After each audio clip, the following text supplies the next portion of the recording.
بسم الله الرحمن الرحيم الحمد لله الذي أنزل على عبده الكتاب ولم يجعل له عوجا قيما لينذر بأسا شديدا من لدنه ويبشر المؤمنين الذين يعملون الصالحات أن لهم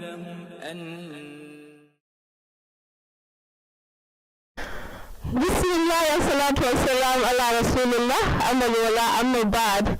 Wassalamu alaikum wa rahmatullah wa barakatuh, our esteemed viewers at home, at work, and in your business places. Alhamdulillah, Alhamdulillah, Alhamdulillah Rabbil Alameen. It's another beautiful Jummah, the time for Islamic Half Hour, where we dive into the teachings of Islam through the lenses of the Quran and the Hadith of the Rasul Sallallahu Alaihi Wasallam. You're live watching us from ITV. My name is Medina Fagbo. I'm your host on this program. We'll be right back shortly after this break. Please stay tuned.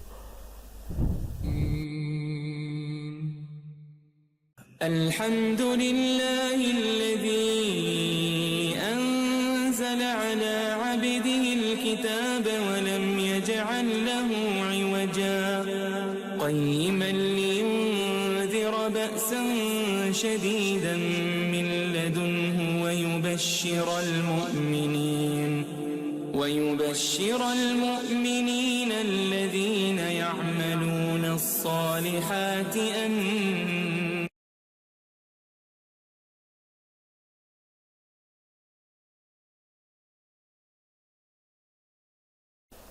You're welcome back. Alhamdulillah, you're on to Islamic Half Hour again on ITV. And today we have a very, very important topic to discuss with us. Our topic of discussion today is mistakes in Salah. We want to look into every mistake that is made in Salah, inshallah, so we can make correction. And to do justice to this, I have with me in the studio here the honor of the Chief Imam of the Regent International Schools, Mabushi Abuja, in the person of Ustaz Shafi Badmaz. Assalamu alaikum wa rahmatullahi wa barakatuh, sir. Wa alaikum salam wa rahmatullahi wa barakatuh. Allah wa sallam. Thank you for joining us today. Thank you. MashaAllah. So, Ustaz, can you please assist us to know what are the common mistakes that as Imam you have noticed people make during Salat? Bismillah, alhamdulillah, wa salatu wa salam ala rasulillah wa ala alihi wa sahbihi wa sallim. We thank Allah subhanahu wa ta'ala for giving us this opportunity. Before we talk about the mistakes in Salat, there's one fundamental things that we need to look at first, because the purification is the first thing. If your Salat will be good or sound or accepted by Allah subhanahu wa ta'ala, you will start from the purification. Purification, what I mean, start from the wudu, the ablution you do. So, because the Prophet sallallahu alaihi wasallam said, "La salata min la wudu Allah."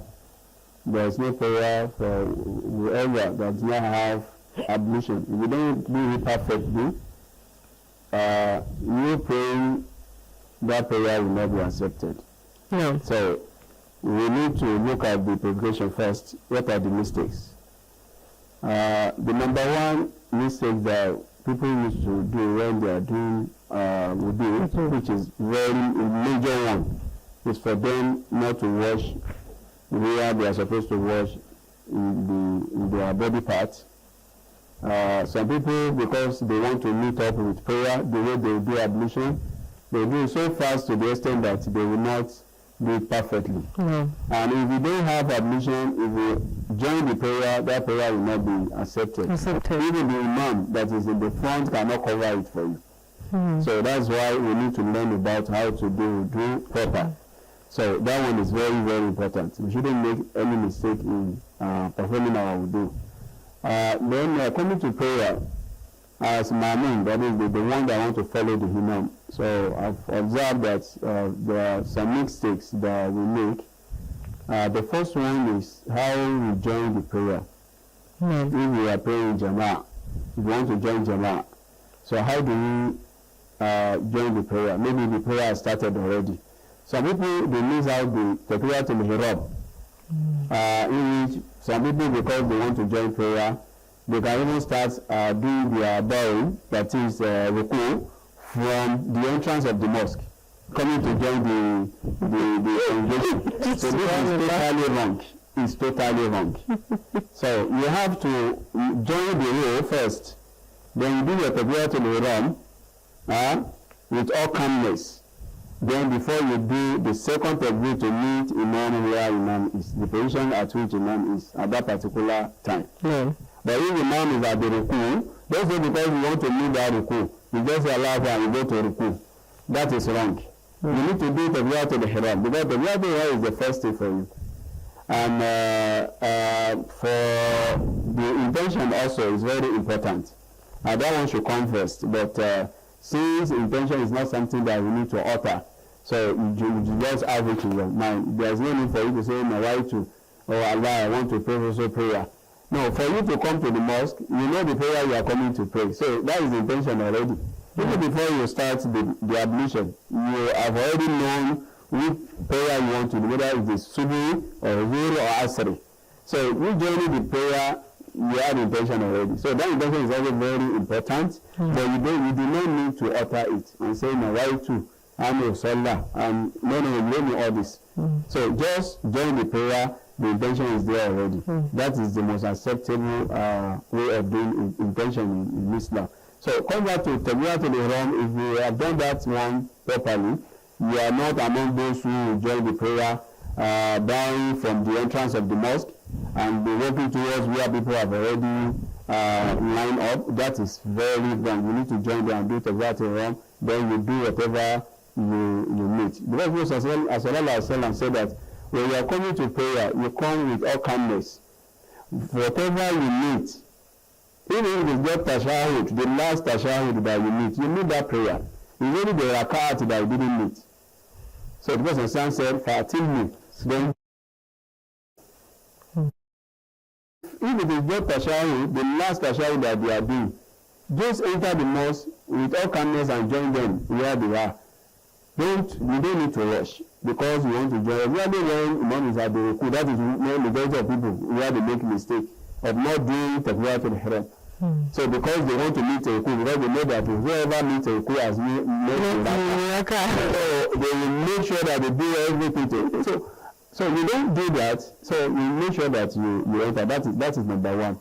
Then the another aspect where people make mistakes is when they are doing their ruku.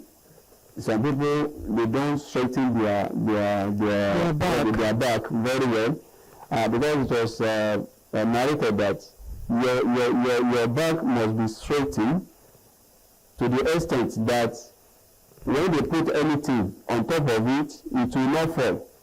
So meaning it must be straight, flat. It must be flat.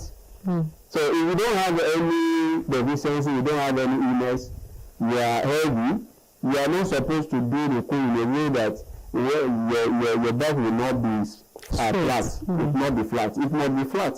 So you make sure that you make it to be flat.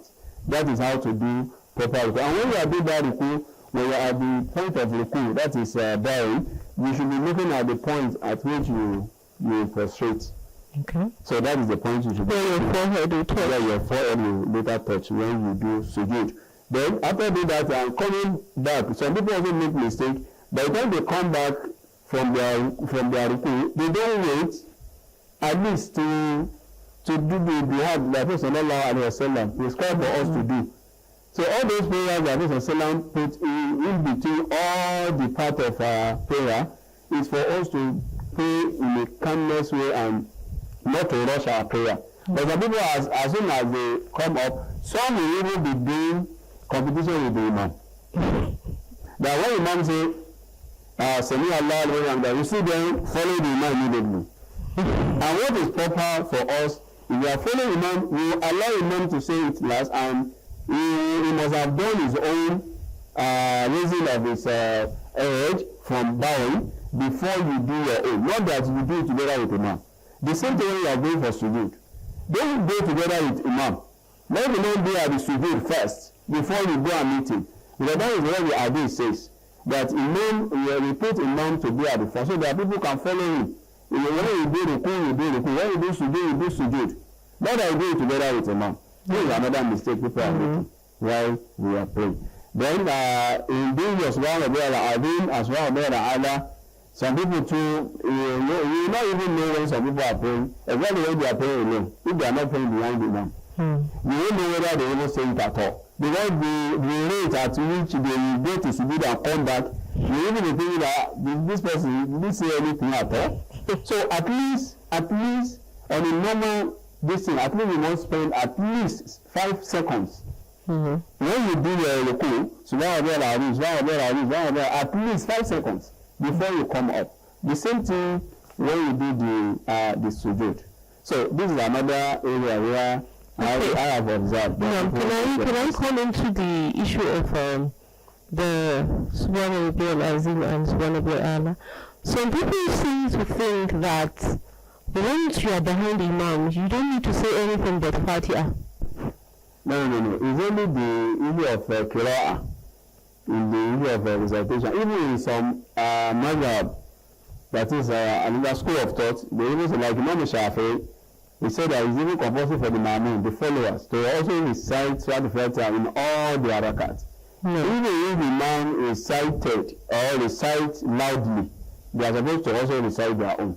That is why, for those that are following in the Asian part of the world, when the Imam finishes his Fatiha, he will wait a little, so that to give chance for those who are behind to read their own. But Imam Maliki and Imam Ambari, they said whatever Imam is, if Imam has read the Surah Al-Fatiha and other Surah loudly, there is no need for that is in Maghrib, Zuhur and Isha. It is only when it is Zuhr and Asr that is compulsory for you to recite Surah Al-Fatiha.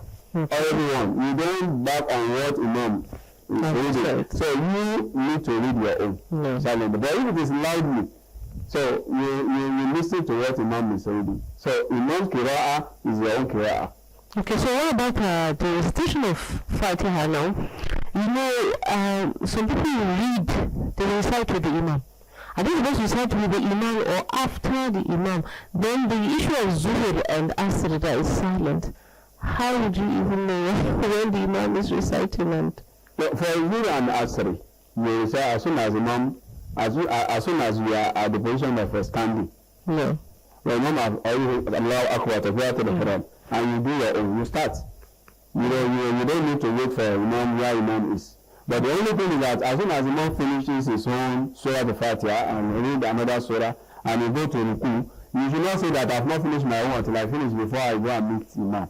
Okay. Wherever you arrive at, if you are too slow and he is already on his way to Ruku and he says Allah Akbar, go to Ruku, then you must go and meet Imam. Don't wait and say, I must finish my Fatiha before I go and meet Imam. Okay. Then for the one that Imam is reciting loudly, you don't need to recite at all. Okay.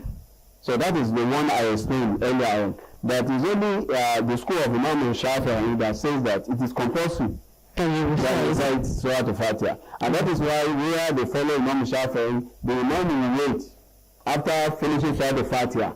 We wait before reciting another surah. For the Ma'mun to recite their own Fatiha. There is no necessity, it's not compulsory. Okay. So once the Imam is loudly, the Qira'ah of the Imam is Qira'ah. So what about the common mistake our sisters make, considering the difference in gender? They say the Imam is supposed to recite loudly and the rest of it. So what mistakes do you observe that our sisters have making? Well, the major and common mistakes I've seen so far among our sisters is to cover their aura, that is nakedness. Because the hadith is there clearly. In fact, what the hadith says is even very scared that if a woman who is matured pray without khimar, Khimar means something that will cover all your body except your hand and your face. Even your feet must not show when you want to pray. As a Muslim woman, your feet must not show. So if you don't cover all your body except your hand and the face when you want to pray, that prayer will not be accepted. So that is the first thing. And you see some of our women, some even the hijab they use, I can't even call it hijab. They even be showing their neck and this and this. You know, there's a masjid I passed through in Lagos. Of course, things like this will naturally happen in Lagos. The lady is wearing a short skirt, a knee length, and a shirt, and then she wore this short cape, and she was saying solat, like when she makes ruku, the skirt has jumped up at the back. I'm like, subhanallah, is she not aware? That is why, like in the north now, you see some of our sisters, they always go along with their khimar. Although that is not the best. That's what Sharia tells them. Of course,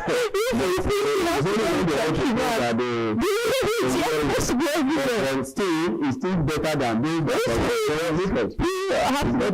that will be paying naked. So that will not be accepted. Even if your feet. I'm saying that your feet, not the show any other part of the body. You show where you are praying. That is the major, in fact, the fundamental error. And then there's this issue of abaya. You know, it covers to the arm, and then the hijab, and then it's flowed down, but it might be tight off, and sometimes by the time they do sujood, the thing falls off and their neckline would show, and then of course it doesn't cover the feet, and they just feel like, in as much as I am not showing my body, if the skin is not showing, even if the clothes is fitted and tight, then it's fine. No, the clothes must not be. That's what is Islam categorically stated in that hadith. He mentioned the name khimar, and when you say khimar is not tight. It's a loose cloth, garment. It must be loose, not the one that is tight. And it must cover all your body except your hand and your face. When you want to pray. It's a major error. It is actually, and a lot of people just feel like, well, Allah will understand, we will not guide them. So what are the common mistakes that is made by travelers and the sick people? Well, there's not any major mistakes for sick people because of their condition. You know, Islam is a religion of ease. And Allah has already made everything easy for us. When you are sick, it depends on your condition. If your condition warrants that you should sit down and pray, then you sit down and pray. If your condition warrants that you should lie down and pray, you should lie down and pray. If your condition says that you cannot even move any part of your body, then use your mind to pray. So that is why you cannot say this is a mistake. The only mistake you say is that maybe someone that just having a headache, just headache. And you say, because I'm having a headache, I cannot do ruku, I cannot do sujood. You say, this particular sickness is not that much for you not to. So that is why the verse of the Quran, Allah subhanahu wa ta'ala says, فَاتَّقُوا اللَّهَ مَسْتَطَعْتُمْ. So you fear Allah as much as you can. So you look at your condition, what you think you can do while you are sick, when you want to pray. That is what you should do. So there's not any particular mistake. You say, okay, when someone that is sick do this, is a mistake. No. So it depends on the condition of that person. Because the way when you are sick, the way you pray may be different from how I pray. So you cannot say particularly. It's only those that are not sick that are early. That is where you can say, okay, this is a mistake, this is a mistake. So for travelers, yes. But there's not any mistakes that is different from the one I've mentioned earlier on. What about the journey of the solat? Yeah, okay. So if you say the journey of the solat, I would scholar, if you are traveling, you cannot start journey. It's a mistake for some people. If they are traveling, they will say because they already had the intention. They will start performing jamu and kosoro. Yes, it is permitted. You can do jamming, but you cannot just do kosoro because you are still where you are living, in your residence. So it is only when you are on journey and you arrive where you are going, then you can start your kosoro. Then when you are coming back, also you can start cursing. You stop your home as you enter the town. But some people say because they have not arrived their home, they will still pray.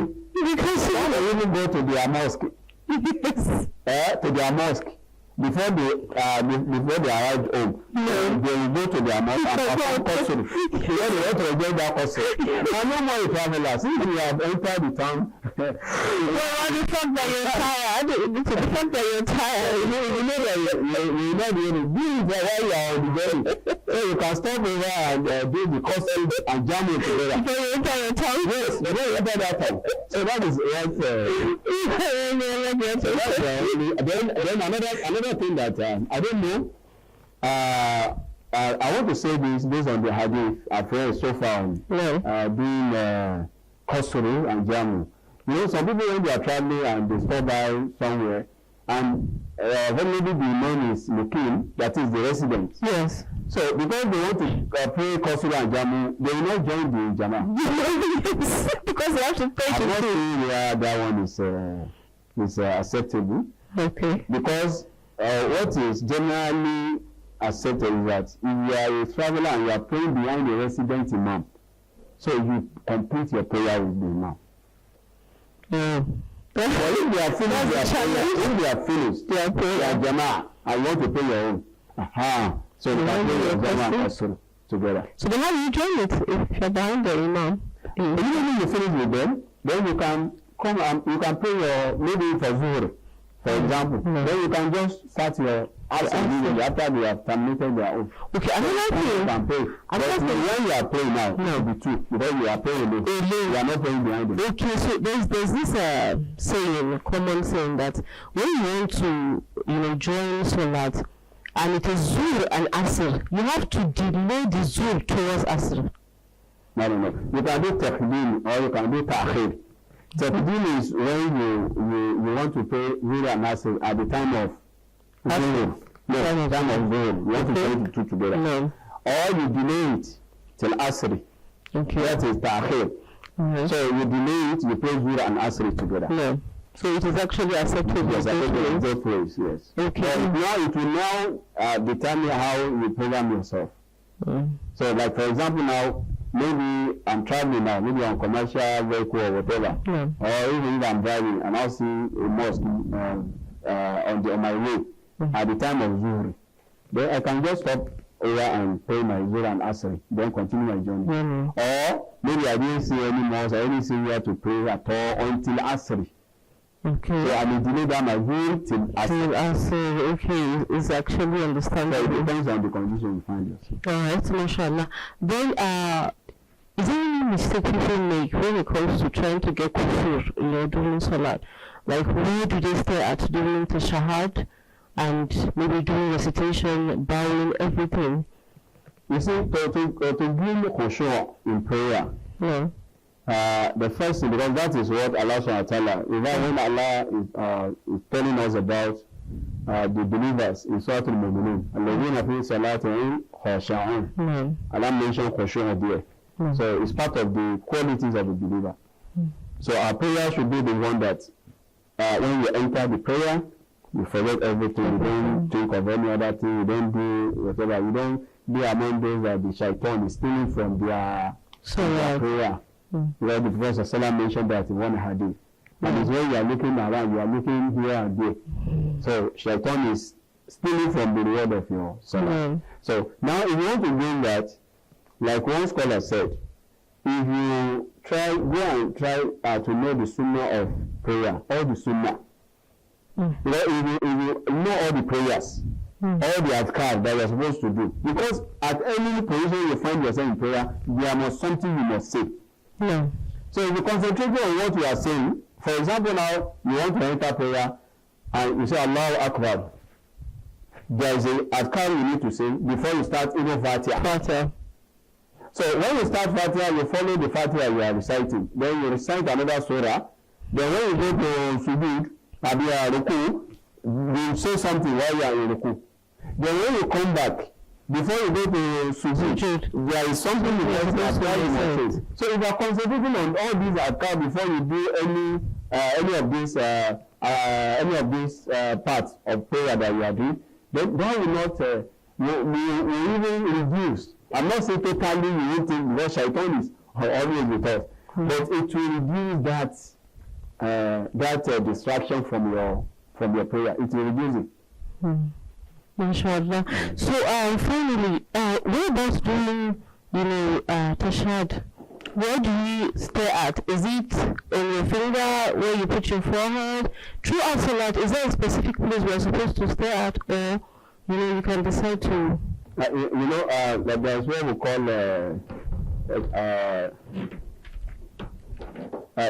this issue is it has to do with we have divergence opinion on this.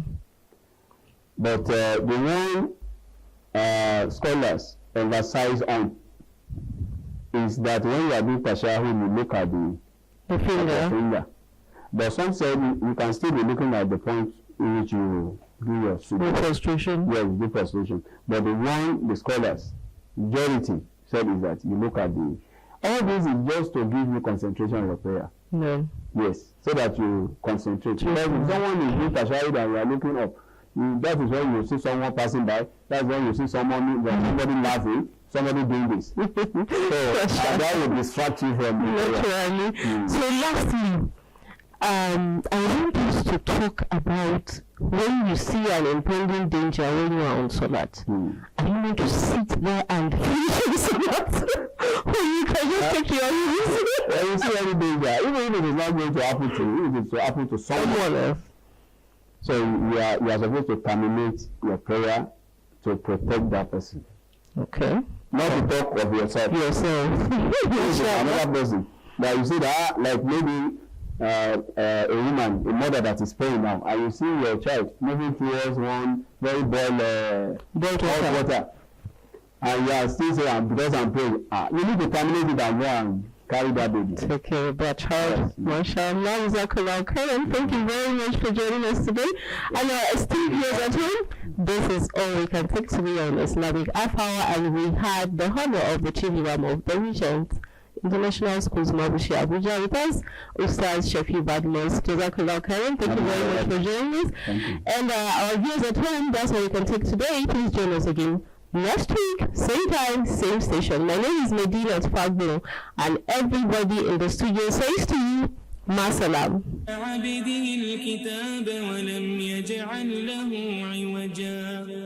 قيما لينذر بأسا شديدا من لدنه ويبشر المؤمنين الذين يعملون الصالحات أن لهم